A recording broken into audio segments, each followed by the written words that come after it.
नमस्कार, मैं हूं कविता मिश्रा और स्वागत है आपका हमारे चैनल एवन न्यूज टीवी में। रुक करते हैं दिन भर की बड़ी खबरों की तरफ।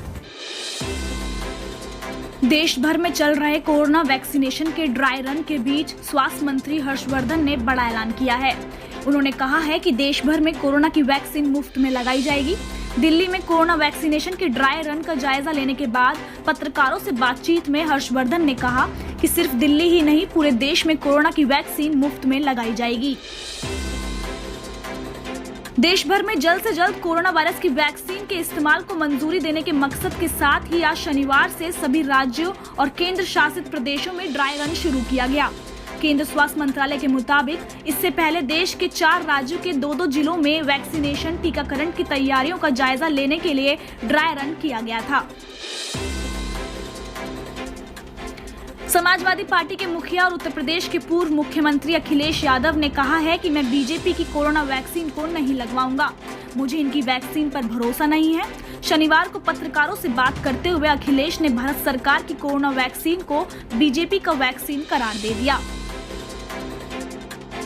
कड़ाके की ठंड में भी किसान तीनों कृषि कानूनों को रद्द करने की मांग पर बरकरार हैं। इस बीच दिल्ली बॉर्डर पर एक और किसान ने आत्महत्या की। गाजियाबाद के यूपी गेट पर एक किसान ने शौचालय में शनिवार को सुसाइड कर लिया। उन्होंने एक सुसाइड नोट भी छोड़ा है। अपने सुसाइड नोट में उन्होंने लिखा है कि मेरा अंतिम संस्कार मेरे पोते बच्चे के हाथों यहीं दिल्ली यूपी बॉर्डर पर होना चाहिए। भारत में पिछले 24 घंटों में कोरोना वायरस के 19,070 नए मामले दर्ज किए गए हैं। इसी के साथ देश में कोरोना संक्रमण के कुल मामले 1 करोड़ 3 लाख के पार पहुंच गए हैं। दूसरी ओर बीते 24 घंटे यानी एक दिन में कोविड-19 की वजह से 224 लोगों की जान गई है। Chief of defence staff general Bipin Rawat ने भारतीय सेना की तारीफ करते हुए कहा कि वे जिन परिस्थितियों में रहते हुए सीमा की हिफाजत करते हैं, ऐसा शायद ही कहीं देखने को मिले। जनरल रावत ने शनिवार को बतौर चीफ ऑफ डिफेंस स्टाफ 1 साल पूरे कर लिए। इस मौके पर उन्होंने अरुणाचल प्रदेश और असम में चीन सीमा से लगे अग्रिम सैन्य अड्डों का दौरा किया।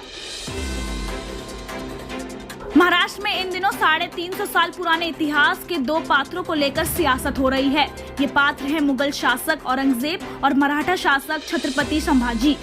शिवसेना महाराष्ट्र के शहर औरंगाबाद का नाम बदलकर संभाजी नगर करना चाहती है, लेकिन कांग्रेस को इस पर ऐतराज है।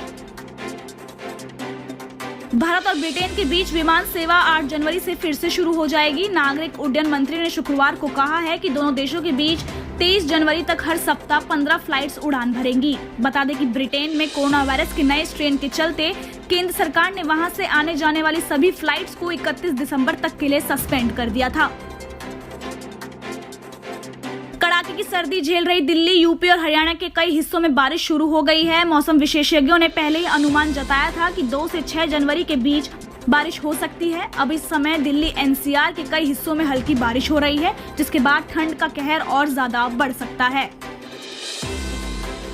भारतीय क्रिकेट कंट्रोल बोर्ड के अध्यक्ष और टीम इंडिया के पूर्व कप्तान सौरव गांगुली को हल्के हार्ट अटैक के बाद कोलकाता के वुडलैंड्स अस्पताल में भर्ती कराया गया। समाचार एजेंसी ANI के मुताबिक कोलकाता के वुडलैंड्स अस्पताल के डॉक्टर आफ्ताब खान ने सौरव गांगुली की हेल्थ अपडेट को लेकर कहा कि उनकी एंजियोप्लास्टी हुई है और अब वे स्थिर हैं। बुलेटिन में फिलहाल इतना ही। देश और दुनिया की तमाम खबरों के लिए देखते रहें एवन न्यूज टीवी। ताज़ा तरीन खबरों को जानने के लिए अभी टाइप करें एवन न्यूज टीवी। नीचे दिए गए सब्सक्राइब बटन को दबाएं और नोटिफिकेशन के लिए दिए गए बेल आइकन पर क्लिक करें।